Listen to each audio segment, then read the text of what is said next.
This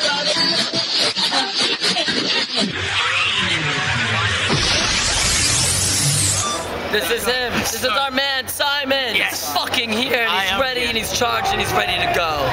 So you've been in the sunshine today? And I'm Justin Sane from Anti-Flag. Nice to see you. So you've just moved to the UK? I just moved to London, yeah. Yeah. So which part of London? About 4 or 5 days ago. The East End. Nice.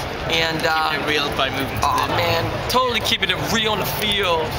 Yeah. I mean, it's amazing. Today, this morning, we went to the flea market. You know, the big market out in the street. Yeah. And that was sort of my introduction to the neighborhood because I moved over here the other day. I dropped off my bags at our flat. In America, we refer to it as an apartment. Yes.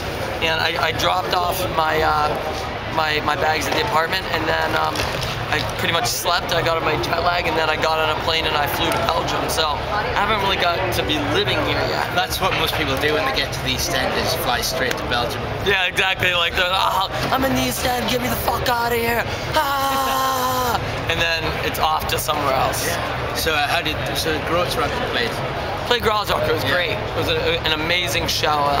One of the best shows that we have played in the last couple of years. It was unbelievable, yeah. Excellent. It seems to be a popular stopover for bands who are playing this weekend. Well, yeah, and I'll tell you what was great about it was that there were bands there who have had such a major impact on me throughout my life. Hot Water Music did a reunion show. All right. Alkaline Trio played. Strike Anywhere. And then some newer bands that I really love, you know, who maybe didn't influence me as much from the past, but as I really enjoy. So that said, I mean, it was a great way to kick off, you know, kind of a set of European dates this summer. So how did stuff from Bright Lights America kind of translate in a festival? It went quite well. We've been using some big like percussion, like drums and different things on the road, and the drums got left in the States by accident. Right. And so we had to kind of improvise. And what kind of stuff did you use? well, we ended up using, now we have these big floor toms. Yeah. And so it worked out quite well, actually. Really, it was fun, you know. And I think that the kids knew the songs, and we had a great time.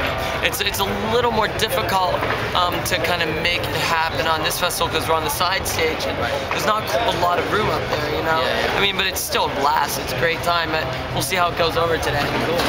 Going back to being in the UK, are there certain things that you know that you'll kind of fall into a daily routine about? You know, well, there's one thing that I absolutely have to hear someone say every day, and even if I just have to walk up to a random English person, I'm gonna ask them to say the word drawings, because in England you say drawings, and that's the most fucking hilarious thing I've heard in my whole life. And it's those adorable kind of things, you know, the local vernacular that, you know, makes London kind of make my heart like pitter-patter a little bit. It's one of the reasons I want to be here. It's one of the many things that make me fall in love with this place.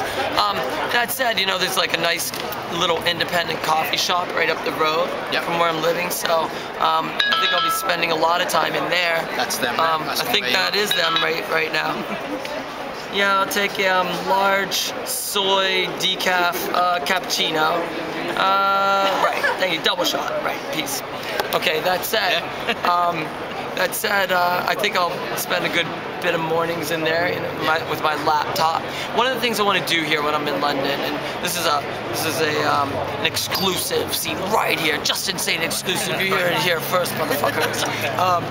I do want to play in the street a good bit. Well, you know, I think that one of the incredible things about London is, you know, the artist community, and that's what I really liked about the East End. I mean, I'd spent a little time there, and there's just all of these art galleries. There's people playing the street. Today there was a guy out with bagpipes. There was somebody out with drums, or people out with accordions. So I want to be a part of that. I mean, it's something that I did very randomly in the States, but here I'd like to do it very consistently, or at least, you know, every once in a while whenever I'm not on tour. And so it's something that I look forward to doing, and I think that I'll probably announce sometimes when I'm doing it. I'll announce it on the Anti-Flag website. Maybe I'll announce it right here.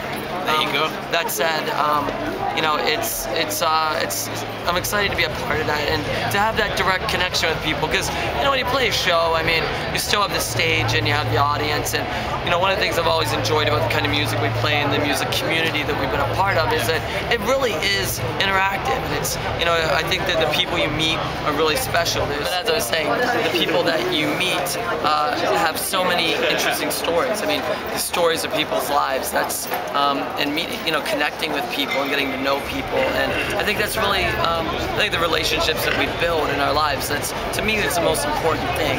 It's more important than anything else for me.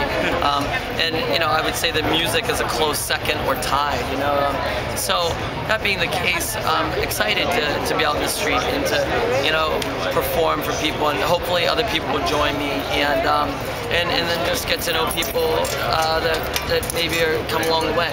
Cool. And possibly earn a few pounds. So be generous if you see. Yeah, very generous, because I'm quite broke, and London is quite expensive. Yeah, so. Definitely. We'll have to tell you about all the cheap. I wasn't broke, and then I moved here, and now I'm broke. It'll suck you dry. Yeah, it fucking does, too. You'll have no soul by July. Oh, I already have no soul. So just thinking about, we'll talk politics, because sure, that's the thing that keeps Anti-Flag going.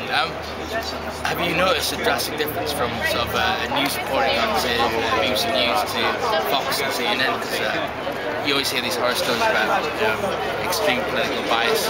Yeah, well, I mean, absolutely. I mean, it's something that's always struck me about the news in Europe in general. Yeah. I mean, it's just the picture that's painted is it's a more complete picture, and certainly I think that. There's a tendency in media to stay away from certain issues, and you know, to do some self-censorship, which I think is very dangerous. You know, and I think that those are sort of corporate newsroom choices, and I think that is unfortunate, because of course I think the more information people have, the better choices people can make. Obviously, a big problem in the States is that there's incredible media censorship in the States, and that's why people like George Bush are elected. I mean, I don't think the American people are stupid, and I don't think they're, you know, I don't think they're bad people. I think that they don't have all the information. So if you don't have all the information, you can't make an informed choice, and you end up voting for a maniac like George Bush. That said, yeah, I mean, it's quite interesting to me to see news broadcasting on the BBC. I think it's definitely an improvement. And I don't think it holds a match, though, to an independent news program such as Democracy Now! You can check out Democracy Now! at democracynow.org. It's an independent news show that's produced out in New York City. And they cover a wide range of topics.